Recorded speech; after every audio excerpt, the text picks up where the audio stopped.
Hello everyone, welcome back to Rankers class 9th and 10th। This is Kishan Jaiswal. तो हम लोग arithmetic progression पढ़ रहे थे, जिसमें हम लोगों ने पहला लेक्चर कंप्लीट कर लिया है। पहले लेक्चर में हम लोगों ने अर्थमेटिक प्रोग्रेशन क्या होती है, लास्ट टर्म कैसे फाइंड करते हैं, एक बार मैं रिवाइज कर देता हूँ कि कौन कौन सा हम लोगों ने फॉर्मूला पढ़ा था। हम लोगों ने मेन फॉर्मूला पढ़ा था Tn निकालने के लिए a plus n minus one into D. Tn क्या होता है, हमारा लास्ट टर्म, इसको an से भी डिनोट करते हैं। a हमारा होता है फर्स्ट टर्म, ठीक है। n होता है नंबर ऑफ टर्म्स और d होता है कॉमन डिफरेंस। बहुत सिंपल चैप्टर है, बहुत आसान। एक दो क्वेश्चन जो भी आने वाले हैं आप बहुत आसानी से कर जाएंगे, बस चीज़ों को समझ लीजिए एक बार, ठीक है। तो Tn वाला ये फॉर्मूला था a plus n minus one d. यहाँ तक सारी चीज़ें क्लियर हो गई। तो बहुत सारे प्रॉब्लम हम लोगों ने किए थे, अच्छे से प्रॉब्लम किए थे। इसके बाद एक टॉपिक और बचता है हमारा, sum of n terms. Sum of n terms क्या होता है? सम ऑफ एन टर्म्स, जैसे मान लीजिए हमारे पास एक एपी है, जैसे 1 2 3 4 5 6 ऐसे ऐसे बढ़ रहा है 100 तक, ठीक है। ये हमारी एक एपी है नेचुरल नंबर की, पॉजिटिव नेचुरल नंबर की। अगर मुझसे पूछा जाए कि सम ऑफ 100 नेचुरल नंबर आपको निकालना है तो कैसे निकालोगे? आप कहोगे भैया हम 1 plus 2 plus 3 plus 4 plus 5 plus 6 plus करते करते करते प्लस 99 प्लस 100 कर देंगे और इसको बैठ के जोड़ेंगे। अब यार इसको बैठ के जोड़ोगे तो बहुत टाइम लग जाएगा। तो इसी चीज़ को सही करने के लिए, इसी चीज़ को जल्दी से करने के लिए सम ऑफ एन टर्म्स का एक फॉर्मूला बनाया गया है, जो कि होता है S n equal to n by two a plus n minus one into D.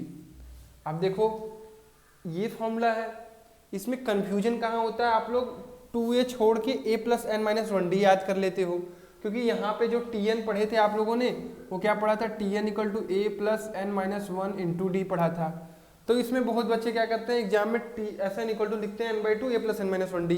ये वाली गलती नहीं करनी है। तो इसकी जगह पे आप एक चीज़ और याद कर सकते हैं, Sn equal to n by two, इसको हम लोग लिख सकते हैं a plus n minus one into d. अब ये क्या है? ये कहोगे भैया ये तो लास्ट टर्म वाली फॉर्मूला है, an या फिर Tn, इन दोनों में से हम कुछ भी कर सकते हैं इसको। तो इसको हम लोग ऐसे याद करते हैं, n by two a plus L Sn, that will be last term, ठीक है। ऐसे याद कर लो, Sn equal to n by two a plus L. L क्या है? हमारी लास्ट टर्म है, ए क्या है? हमारी फर्स्ट टर्म है, और n बाई टू शुरू में हमें लगाना पड़ेगा। बस इतना सा एक फॉर्मूला है। एक चीज़ और मैं बता देता हूँ इसमें, जो कि कहीं कहीं यूज की जाती है, उसको भी याद कर लो। 2-4 फॉर्मूले हैं पूरे अर्थमेटिक प्रोग्रेशन में, बहुत अच्छे से सब कुछ कर जाओगे। और जैसे अर्थमेटिक प्रोग्रेशन में एक चीज़ आती है, the nth term of AP. अगर आपको 2 nth टर्म ऑफ एपी निकालनी है तो आप ऐसे भी निकाल सकते हो, sum difference of sum of n terms and sum of n minus one terms. कहोगे भैया ये क्या बड़ा सा लिख दिया आपने, एकदम चीज़ें समझ में नहीं आ रही है। Difference of sum of n terms and sum of n minus one terms, मतलब एस एन माइनस वन निकालेंगे तो आपको nth टर्म पता चल जाएगा। अब जैसे आपको किसी एपी में 24th टर्म निकालनी है, मतलब 24th टर्म, तो अगर आपके पास S24 की वैल्यू हो और S23 की वैल्यू हो तो आपके पास A24 की वैल्यू आ जाएगी। ऐसे भी सवाल आपको देखने को मिलेंगे। तो ये दो फार्मूला हम लोगों ने पढ़ा। क्या पहला पढ़ा हमने? Sum of n terms, Sn क्या होता है? n by two a plus n minus one d, वहाँ पे 2a होता है, ठीक है। Sn equal to n by two a plus L, ये याद करिएगा। और एक पढ़ा हम लोगों ने कि nth टर्म कैसे निकालते हैं। nth टर्म निकालने का क्या फार्मूला होता है? nth term an equal to Sn minus one. बस इस चैप्टर में, इस एक्सरसाइज के लिए आपको दो फार्मूला याद रखना है, बस उसके बाद पूरी एक्सरसाइज सॉल्व हो जाएगी। आपको क्वेश्चन समझना है, क्वेश्चन में जो जो वैल्यू दी रहेगी, फॉर्मूला अपने पास है ही, Sn equal to n by two a plus n minus one d. चलते हैं धीरे धीरे सवाल लगाते हैं तो आपका और भी कॉन्सेप्ट क्लियर होगा। Find the sum of the sum 25 + 28 + 31, 25 + 28 + 31 plus dot dot dot plus 100। अब देखो, अभी आपके पास ये क्वेश्चन है, आपको सम निकालना है 25 से लेके 100 तक। आपका पहला काम क्या होगा, पहले आप गिवन लिखोगे, सॉल्यूशन हम लोग अब कर रहे हैं, एग्जाम में भी ऐसे ही करना है। गिवन लिखोगे, गिवन में आपके पास ए की वैल्यू क्या दी हुई है 25। अब डी कैसे निकालोगे, पहले लास्ट टर्म आपको दिया गया है क्या है 100, ठीक। एन आपको नहीं पता है, टी एन आपको नहीं पता, नहीं टी एन आपको पता है, एल पता है, ठीक है, एन आपको नहीं पता है। इसके बाद आपको क्या पता होना चाहिए डी। डी कैसे निकालते हो, A2 - A1 कर दो, तो A2 की वैल्यू कितनी है 28 - 25 कर दो, कितना आया 3 आया, तो डी भी हमें पता चल गया।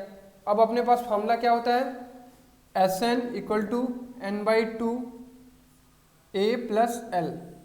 अब आपके पास लास्ट टर्म है बट n की वैल्यू नहीं है, A की वैल्यू है, n की वैल्यू नहीं है, और Sn की वैल्यू आपको फाइंड करनी है। तो पहले आपको लास्ट टर्म निकालना पड़ेगा, लास्ट टर्म से n की वैल्यू निकालनी होगी।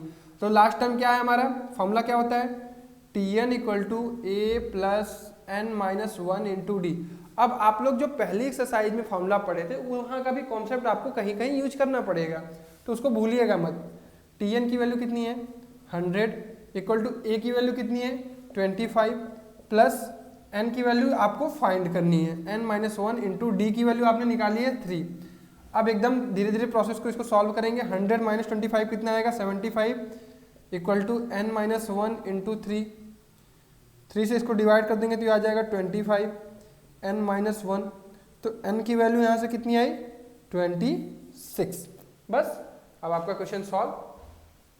यहाँ से Sn निकाल लीजिए, n/2 दिख रहा है ना, हाँ n/2 A + L।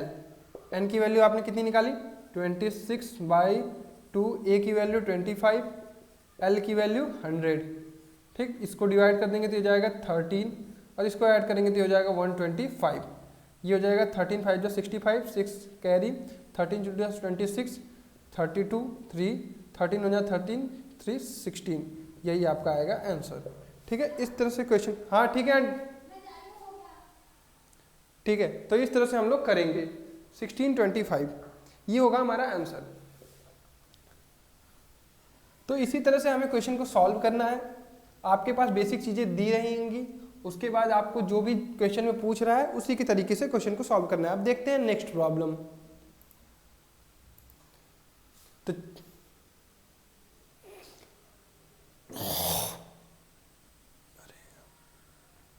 तो चलो यार देखो, हमारे पास एक प्रॉब्लम है, find the sum of first 21 terms of the AP which second term is 8 and fourth term is 14।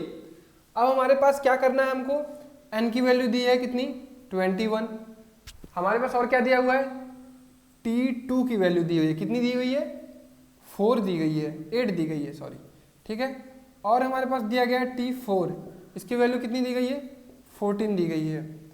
इसके बाद हमें क्या निकालना है S21।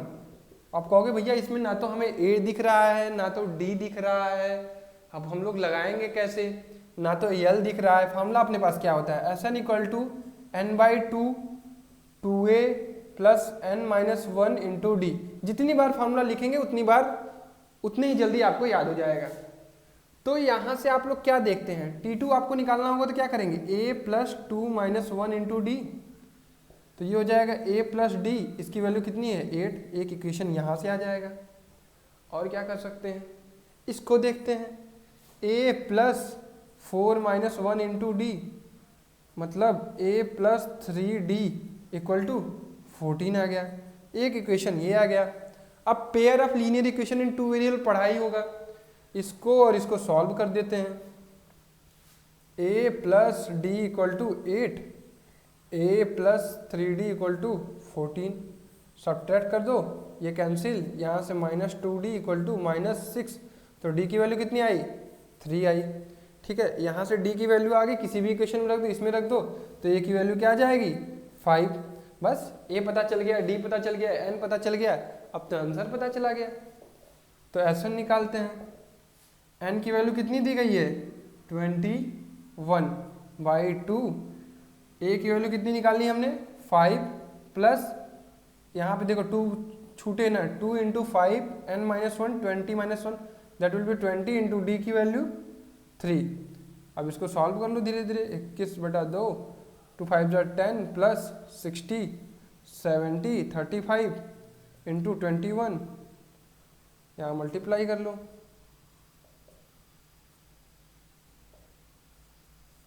735। तो कुछ इस तरह से हम क्वेश्चन को सॉल्व करेंगे। हमारे पास जो चीज़ें दी जाएंगी, जो इन्फॉर्मेशन दी रहेंगी, उन्हीं का यूज करके हमें क्वेश्चन को सॉल्व करना है। कोई भी वैल्यू बाहर से नहीं आने वाली है, सब कुछ आपको क्वेश्चन में दिया रहेगा। इस तरह से सम वाले प्रॉब्लम को करते हैं और भी अच्छे अच्छे क्वेश्चन लगाते हैं। देखिए हमारे पास एक बहुत अच्छा क्वेश्चन है यहाँ पर, the sum of the first 6 term of NAP is 42। जैसे जैसे क्वेश्चन कह रहा है वैसे वैसे लिखते जाइए। S6 की वैल्यू कितनी दी गई है 42। अब हम लोग सॉल्यूशन करने लगे हैं। The ratio of the 10th term to 30th term is 1:3। मतलब आपको क्या दिया गया है T10/T30 की वैल्यू कितनी दी गई है 1:3। Calculate the first term and the 13th term of AP। A की वैल्यू दी गई है, मतलब आपको A निकालना है और T13 निकालना है। ठीक, ये दो क्वेश्चन में काम करने हैं आपको। जो जो दिया गया है, जो जो इन्फॉर्मेशन, उसी से काम करेंगे हम लोग। तो यहाँ पे हम लोग लिख सकते हैं A + 9D। ठीक है, अब ये इतनी चीज़ें आपको समझ में आ रही होगी। A + 10 - 1 इंटू डी मैंने किया तो A + 9D आ गया। इसी तरह नीचे हम लिख सकते हैं A + 29D = 1/3। इसका मल्टीप्लाई कर दीजिए यहाँ पर 3A + 27D = A + 29D। D वाले टर्म्स को एक तरफ, A वाले टर्म्स को एक तरफ। ये आ गया 2A = 2D। तो A = D आया यहाँ से। एक चीज हमने फाइंड कर लिया, A = D with using T10/T30। We have S6 = 42। तो यहाँ से हम लोग लिख सकते हैं S6 = 6/2 A + 2A + n - 1, n की वैल्यू 6, तो इसको हम लिख सकते हैं 5D। ठीक, अभी हमें पता है कि A = है D, तो यहाँ हम लोग लिख सकते हैं 3 2A, A की जगह D लग दे तो ये हो जाएगा D 2D + 5D कितना हो गया 7D। 3 × 7 करेंगे तो 21D और S6 किसके इक्वल है 42 के, तो यहाँ रख देंगे तो D की वैल्यू कितनी आ जाएगी 2। ठीक है, तो यहाँ से हमारे पास D की वैल्यू 2 आई, तो यहाँ पे रख देंगे तो A की वैल्यू कितनी आएगी, A की भी वैल्यू 2 आ गई। तो हमारे पास A की वैल्यू आ गई, D की वैल्यू आ गई। पहला चीज हमसे क्या पूछा गया था, what is A first term, तो इसकी वैल्यू हो जाएगी 2। अब T13 निकालना है, तो T13 निकालने का फॉर्मूला A + 12D। A की वैल्यू कितनी है हमारे पास 2 है, 12 इंटू D की वैल्यू 2, दैट विल बी 26। तो बहुत ही आसान प्रॉब्लम आपके एग्जाम में आने वाले हैं। फॉर्मूला आपको याद रहने वाला है, मुझे पता है बहुत अच्छे तरीके से। कहीं पे भी आपको कोई दिक्कत नहीं होने वाली है। सारे क्वेश्चन आप बड़े आसानी से कर जाएंगे। जो भी चीज़ें आपको आएंगी वो क्वेश्चन में आपको फॉर्मूला आपको याद रहेगा। Terms A, D, N find करना है किसी भी तरीके से, आपको सब कुछ आपके क्वेश्चन में दिया रहेगा और बहुत आसानी से आप लोग कर जाएंगे। तो आई होप सारे क्वेश्चन आपको बहुत अच्छे से समझ में आए होंगे। पूरा अरिथमेटिक प्रोग्रेशन में किसी भी कॉन्सेप्ट में आपको कोई कमी नहीं होगी। बाकी चीज़ें सीखने के लिए आप प्रैक्टिस करिए, NCERT के एक एक सवाल को लगाइए। NCERT का एग्जाम्पल भी मत छोड़िएगा। NCERT का एग्जाम्पल प्लस NCERT के सारे एक्सरसाइज को अच्छे तरीके से करिए, एक एक सवाल को करिए। किसी में भी कोई भी डाउट आता है आप हमें मैसेज करिए टेलीग्राम पे, कमेंट सेक्शन में मुझे बताइए। पर्सनली आपको मैं किसी भी तरीके से मदद करूँगा। टेलीग्राम चैनल को ज्वाइन कर लीजिए, रैंकर्स 9_10। यहाँ पे आप लोग मुझसे जुड़िए, ज्वाइन करिए, सीधा डायरेक्ट आपको मैसेज जाएगा। जो भी प्रॉब्लम आती है किसी भी सब्जेक्ट में, हम लोग हैं आपके साथ, तुरंत आप हमसे डिस्कस करिए, हम आपकी मदद करेंगे किसी भी प्रकार का कोई भी प्रॉब्लम हो। ठीक है, तो आई होप ये वीडियो पसंद आया होगा। तो इस वीडियो को लाइक करिएगा, चैनल को जरूर से जरूर सब्सक्राइब कर लीजिए अगर अभी तक सब्सक्राइब नहीं की हो, क्योंकि पूरे कोर्स को मैं लाने वाला हूँ मैथ्स का और बहुत अच्छी चीज़ एक लाने वाला हूँ। जल्दी अनाउंसमेंट करूँगा उसका। क्लास 10th के बच्चों के लिए, उनके बोर्ड के लिए बहुत अच्छी चीज़ लेके आने वाला हूँ, जो कि कोई नहीं आपको ला के दे सकता है। तो इस वीडियो को ज़्यादा से ज़्यादा शेयर करिए और अर्थमेटिक प्रोग्रेशन को पूरी तरह से आप ख़त्म कर लीजिए। यहाँ हम लोगों ने दो वीडियो में सारी चीज़ें पढ़ ली हैं। What is arithmetic progression, find the last term, कैसे लास्ट टर्म फाइंड करते हैं और कैसे सम ऑफ टर्म्स फाइंड करते हैं। अब नेक्स्ट हम लोग नया चैप्टर पढ़ेंगे। आई होप नए चैप्टर में जल्दी ही मिलेंगे। Thank you guys.